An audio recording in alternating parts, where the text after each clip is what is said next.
Alemanya. Talagang binabanatan ka namin itong mga nakaraang araw dito sa Mega Robotics, hindi ba? Tinatawanan ka namin tungkol sa Eurohawk, sa Puma, sa Future Combat Air System at ngayon mukhang kailangan namin gawin ulit ito. Pasensya na, pero sa totoo lang, hindi namin kasalanan yon. Ang totoo kasi, ang Alemanya ay kasing galing lang sa pagdevelop ng depensa at military procurement gaya ng pagiging magaling nila sa pagpanalo ng World Wars. Sakit, diretso sa puso. Ang frigate na F-126. Kilala rin bilang Niedersachsen-class frigate ay halos 2 dekada nang dinedevelop at ilang taon na ang nakalipas, parang talagang mapapalitan na nito ang kasalukuyang mga frigate ng Brandenburg-class na F-123. Tapos, ilang buwan lang ang nakalipas, biglang kinansela ng Alemanya ang proyekto at pinili na lang ang isang bagong klase ng frigate, ang F-100 at 28 Mako at 200 DEU class. Medyo mahaba-haba yan, hindi ba, Alemanya? Kaya tingnan natin ng mabuti kung ano ang meron sa Alemanya. Kilala talaga ang Alemanya sa mahahabang salita.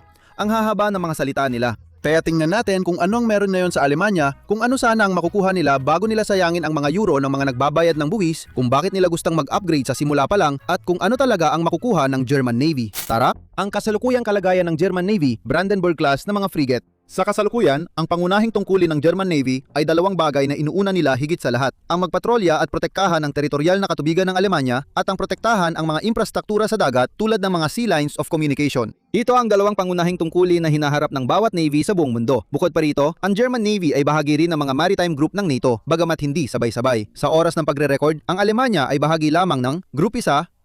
Ang pinakamahirap na tungkulin na kasalukuyang ginagawa ng Alemanya sa labas ng kanilang bansa ay ang pamumuno sa naval control sa Lebanon bilang bahagi ng United Nations Interim Force in Lebanon na naroon na halos 50 taon. Nasa ngayon, ang Alemanya ay namumuno sa isang katamtamang lakas ng hukbong dagat na binubuo ng 11 frigate, 6 na korbeta at 6 na submarino. Ngayon, syempre, ang interes natin ay nasa mga frigate. Ang Baden-Württemberg class ang pinakamalaki at pinakamabigat na klase ng frigate sa buong mundo. Ngunit wala itong vertical launch system at wala rin itong surface-to-air missiles o anti-submarine torpedoes. Ang Sachsen-class frigate ay isang klase ng air defense frigates, habang ang Brandenburg-class frigates ay pangunahing nakatutok sa anti-submarine warfare, bagamat sila rin ay may kagamitan para sa anti-aircraft at anti-ship warfare. Ang Brandenburg-class frigates ay dumating noong dekada 90 upang palitan ang Hamburg-class destroyers. Ang mga barkong ito ay nagsilbi mula pa noong dekada 60 at kabilang sila sa mga unang warship na itinayo sa Alemanya pagkatapos ng ikalawang digmaang pandigdig kasama ang Jaguar-class fast attack craft at Kolner-class frigates. Ayon sa lahat ng ulat, talagang napakasama nila. Sila ay mga warship na talagang hindi magandang disenyo at maaring kakaiba yung pakinggan. Pero tandaan ninyo na Alemanya ang pinag-uusapan natin dito. Mukhang hindi ganong umunlad ang naval engineering ng Alemanya mula pa noong panahon ng Nazi dahil katulad ng mga destroyer ng Kriegsmarine, masyadong malaki ang Hamburg class at sobrang lakas kumonsumo ng krudo. Para makapaglayag ng matagal sa dagat, na talagang malas dahil ang pangunahing trabaho mo ay manatili sa dagat at mag-escort ng ibang barko. Itinuring itong napakahalaga noong Cold War kung kailan naganap ang 2 malalaking ehersisyo.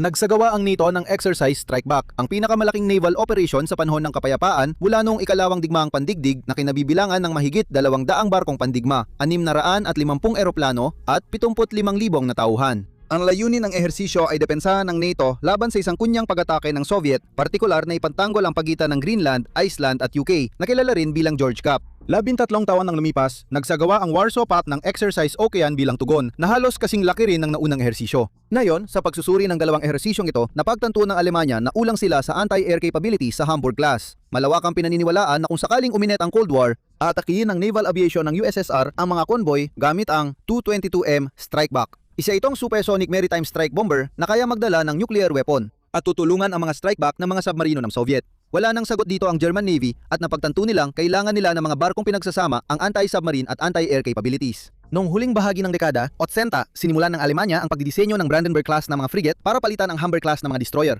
At ang inaakalang banta ng Soviet ang dahilan kung bakit magkaiba ang 2 barko. Kahit na mas malaki ng kaunti sa 456 na talampakan o mga 139 na metro at mga 21% na mas mabigat sa 4,900 tonelad. Ang mga Brandenburg frigate ay may napakalaking pagbuti sa saklaw na umaabot sa humigit kumulang 7,400 kilometro o 4,600 milya. Ito ay isang mahalaga at makabuluhang pagbuti kumpara sa 6,300 kilometro o 3,900 milyang saklaw ng Hamburg class. Ang bilis ng Brandenburg class ay maihahambing sa Hamburg sa mga 54 na kilometro o 33 milya kada oras. Habang ang Hamburg ay kayang umabot sa pinakamataas na bilis na 65 kilometro o 40 milya kada oras. Ngunit may malaking kapalit ito para sa Hamburg class dahil pinapagana ito ng 2 steam turbine at alam mo na, ang mga steam turbine ay napaka hindi epesyenteng sistema ng pagpapaandar. Ang enerhiya na nalilikan ng turbine ay hindi talaga ang enerhiyang naipapasa sa shaft. Kaya ang 68,000 horsepower ng Hamburg class ay hindi talaga 68,000 horsepower. Habang ang 51,000 horsepower na nalilika ng Brandenburg class ay halos yun talaga ang kayang magamit ng barko. Salamat sa mga pagpapabuti sa energy efficiency,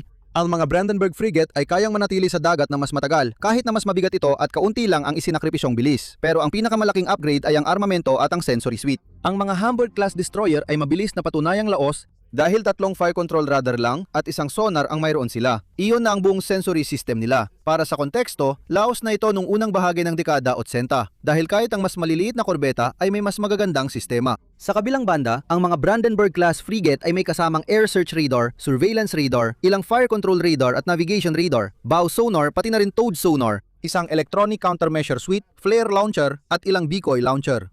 Kaya, malinaw na hindi maikukumpara ang dalawang disenyo sa aspetong ito dahil ang mga Brandenburg frigate ay may aktibo at pasibong proteksyon na sistema bukod pa sa kanilang sensory system. Isa pang malaking pagbabago ay ang pagpapakilala ng kakayahan sa ere. Pinayagan ng Brandenburg class frigates ang paglapag ng Sea Lynx helicopters na maaring lagyan ng anti-submarine torpedo o air-to-surface sea squall missiles. Ito ay isang malaking kahinaan sa disenyo ng Hamburg class dahil wala itong kakayahan sa ere. Pagdating sa aktual na armas, ang Hamburg destroyers ay orihinal na dinisenyo na may mga sandatang di kanyon, ngunit kalaunan ay in-upgrade upang mas mahusay na harapin ang mga banta mula sa ere. Mayroon silang 3 100mm na naval gun, 2 twin box launcher para sa Exocet anti-ship missile, 4 na 40mm na twin anti-air gun, 4 na torpedo tube, 2 375mm na anti-submarine rocket launcher, at 2 depth charge ramp. Tulad ng maaring napansin mo, ang kanilang kakayahan laban sa ere ay napakalimitado dahil wala silang vertical launching system. Binago yon ng Brandenburg class frigates. Nagpakilala sila ng 16 na vertical launch system cells na maaring lagyan ng RIM-7 o RIM-162 Sparrow missiles na parehong dinisenyo para harapin ang mga paparating na eroplano o missile na banta. Mayroong 2 missile launchers para sa kabuang, 8 RGM-84 Harpoon anti-ship missiles at 2 pang launch systems para sa RM-116 RM anti-air missile, pati na rin 2 twin torpedo tubes. Tungkol naman sa mga hindi sumasabog na kinetic na sandata, ang Brandenburg class ay armado ng 2 20mm na machine gun, 2 27mm na magagaan na naval machine gun system, at ang napaka-versatile na Automalara, isang 76mm na naval gun na maaring gamitin laban sa kahit anong uri ng target. Lahat ng 4 na frigate sa klase ay nakomisyon nung kalagitnaan ng dekada 90 at nananatili pa rin silang nasa serbisyo hanggang sa kasalukuyan bilang pangunahing anti-submarine warfare vessels ng German Navy. Ang kinanselang 126 Niedersachsen class frigate kaya noong unang lumitaw ang ideya para sa 126 class.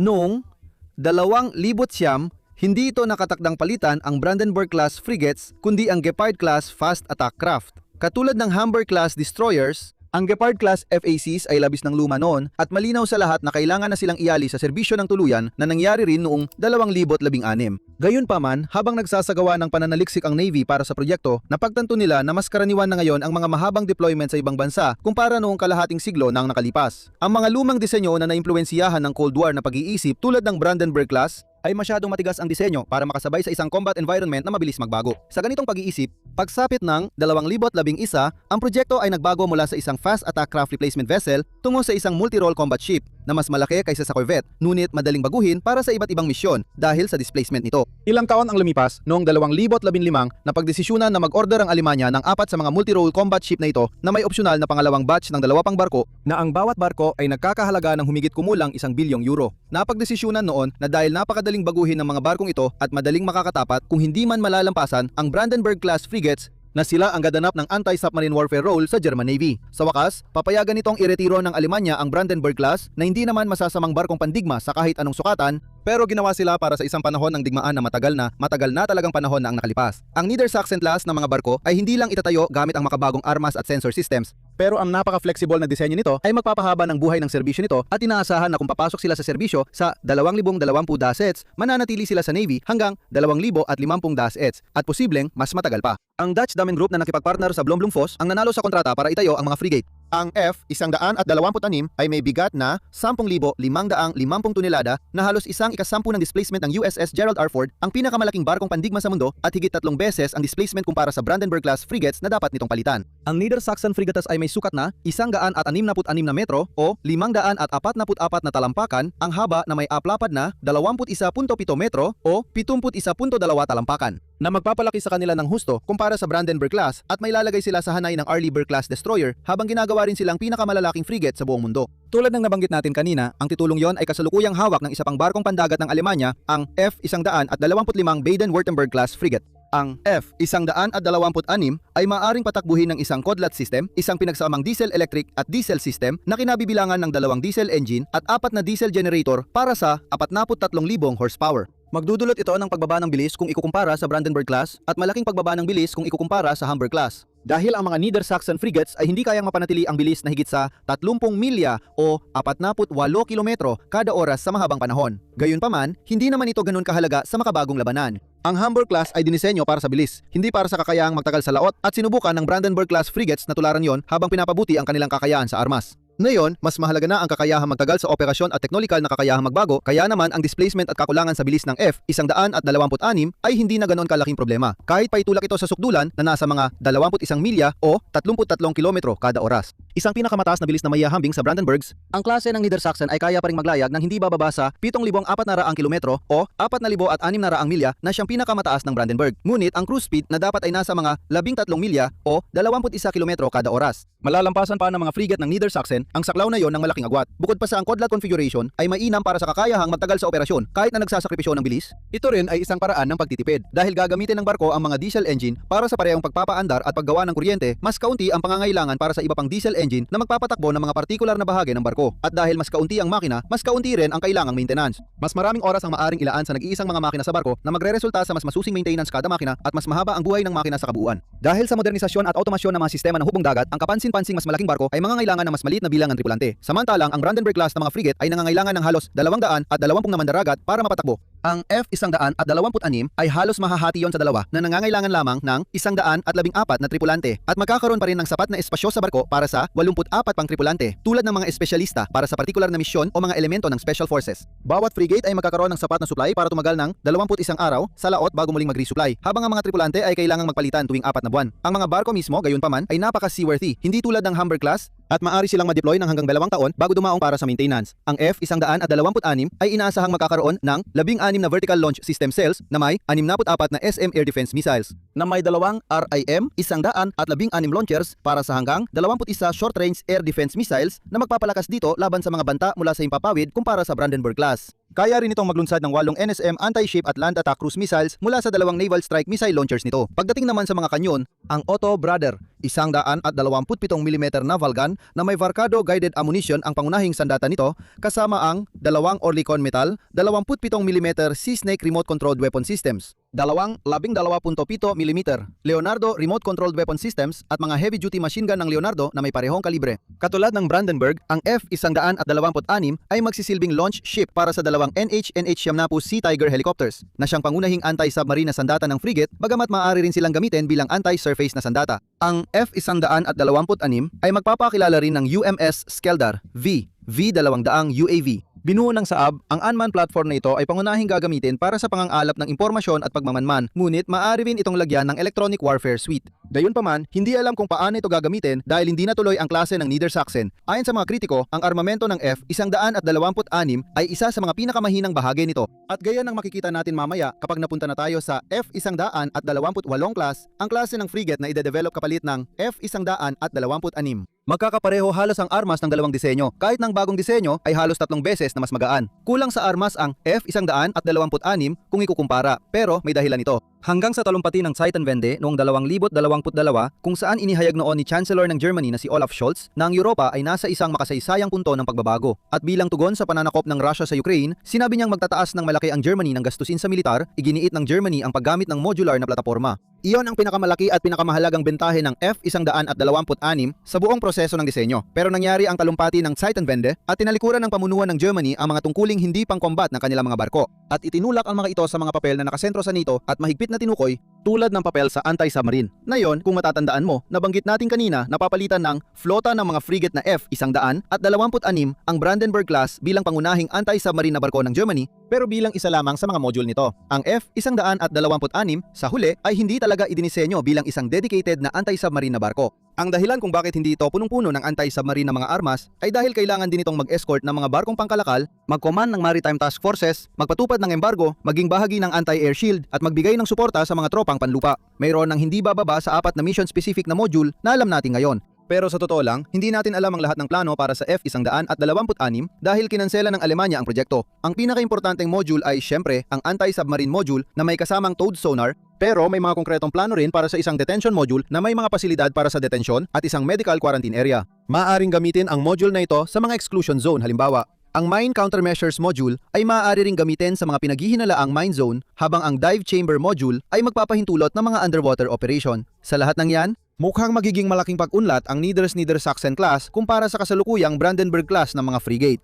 Kaya siguro nagtatanong ka, bakit nila ito kinansela? Sa madaling salita, nabubuo ang tatlong salik ng isang perpektong unos sa eksaktong tamang panahon. Dahil ang kontrata ay napunta sa isang kumpanyang Dutch, nagreklamo ang mga opisyal ng Alemanya. Si Daniel Gunther na kumakatawan sa estado ng Schleswig-Holstein sa Alemanya kung saan naroroon ang Raytheon Orion Rheinmetall at pinakaimportante ang ThyssenKrupp Marine Systems, sinabi na ang pagbibigay ng kontrata sa isang kumpanyang Dutch ay banta sa lokal na ekonomiya. Dagdag pa niya, ang paggawa ng mga surface ship ay maaring ituring na isang mahalagang teknolohiya at dahil dito, dapat lamang itong ibigay sa mga kontratistang Aleman. Karaniwan talaga ito sa mga bansa sa EU dahil karamihan sa kanila ay mas gusto na paunlarin ang mga barkong pandagat sa loob ng kanilang bansa upang mapanatili ang mahalagang kaalaman at makapagbigay ng trabaho. Bukod pa rito, ayon sa German Union of Metal Workers, sa pagbibigay ng proyekto sa isang kumpanyang Dutch, parang ibinigay na rin ng Germany ang 15,000 trabaho sa Netherlands. Ito ay tinutulan ng mga opisyal ng Germany noong 2020, ngunit nagpatuloy pa rin ang paggawa ng barko noong 2023 na may pag-asang maihahatid ang unang barko sa Navy sa 2028.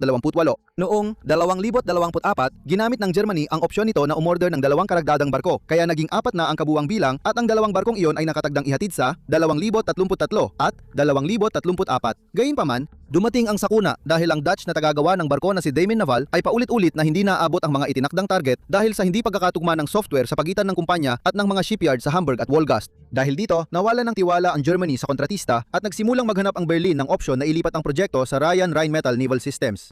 Sa huli, napag-alaman ng isang research team na ang napakalaking pantaas ng gastos ay hindi talaga makatwiran. Sa puntong yon, humigit kumulang 2.3 bilyong euro na ang na-invest sa pananaliksik, pagbuo ng disenyo at paghahanda ng industriya at ang napagkasunduang presyo sa Damen Naval ay nasa 1.39 na bilyong euro bawat barko. Kasama na rito ang mga pasilidad para sa pagsasanay at lahat ng combat modules. Para maisalba ang proyekto at makuha ang 6 na barkong gusto ng Navy, kailangang magbayad ng Alemanya ng tinatayang 18 bilyong euro imbes na ang orihinal na halagang humigit kumulang 11 bilyong euro na kasama na ang lahat ng gastos sa programa. 7 bilyong euro lang ang diferensya doon. Sandaling pinag-isipan ng Alemanya ang ideya na sabay na i-develop ang F-126 at ang Mako at 200. Day frigates na tatalakayin natin maya-maya lang. Pero itinuring itong masyadong magastos at walang saysay dahil aabot sa 11.6 na bilyong euro ang buong Mako program. Kaya mas mura ito ng malaki kumpara sa F-126 program, murang-mura lang 11 bilyong euro. Ang huling pako sa kabaong ng F-126 ay ang nabanggit na pagbabago ng estratehiya noong 2022.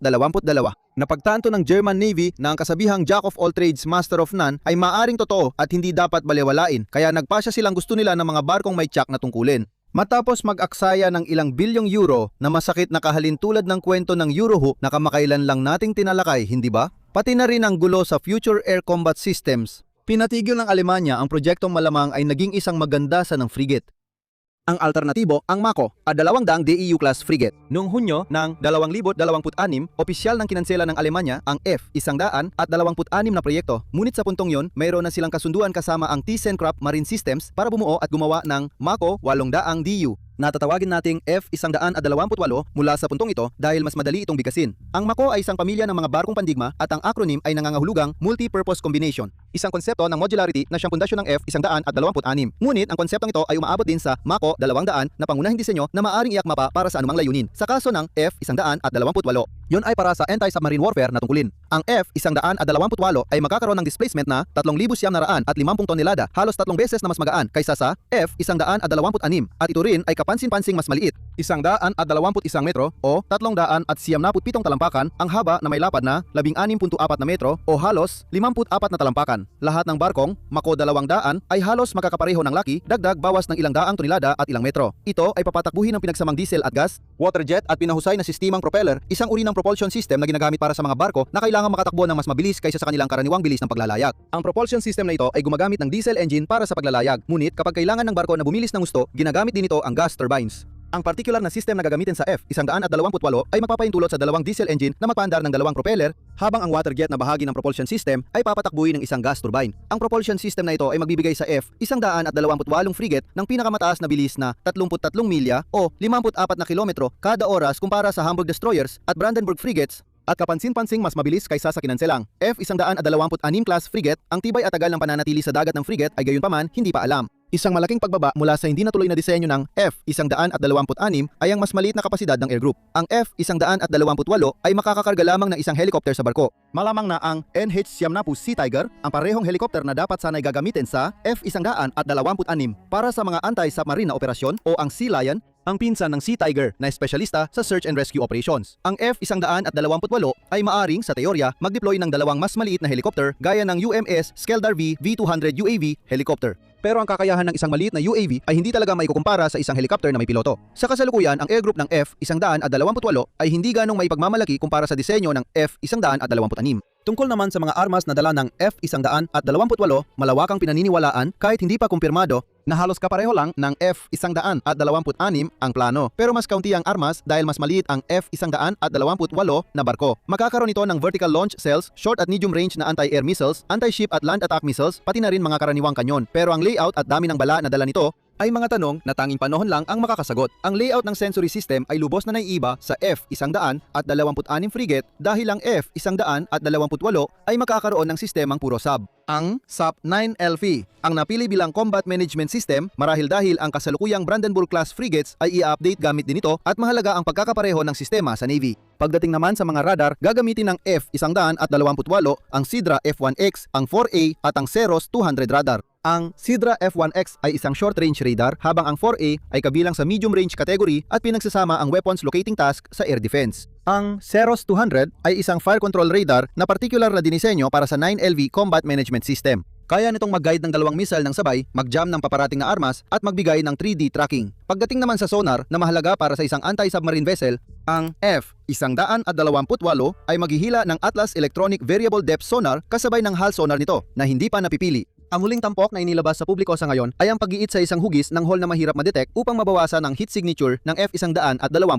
Ang tambucho ng makina ang malinaw na pinakamainit na bahagi ng anumang barko, at karaniwan, ang ginagawa ay ihalo ang mga gas sa malamig na hangin upang mapahina ang signature. Mayroon ding opsyon na ilagay ang tambucho sa tubig, pero ito ay magpapataas na acoustic signature ng barko, kaya hindi pa tsak kung ipapatupad ito sa disenyo.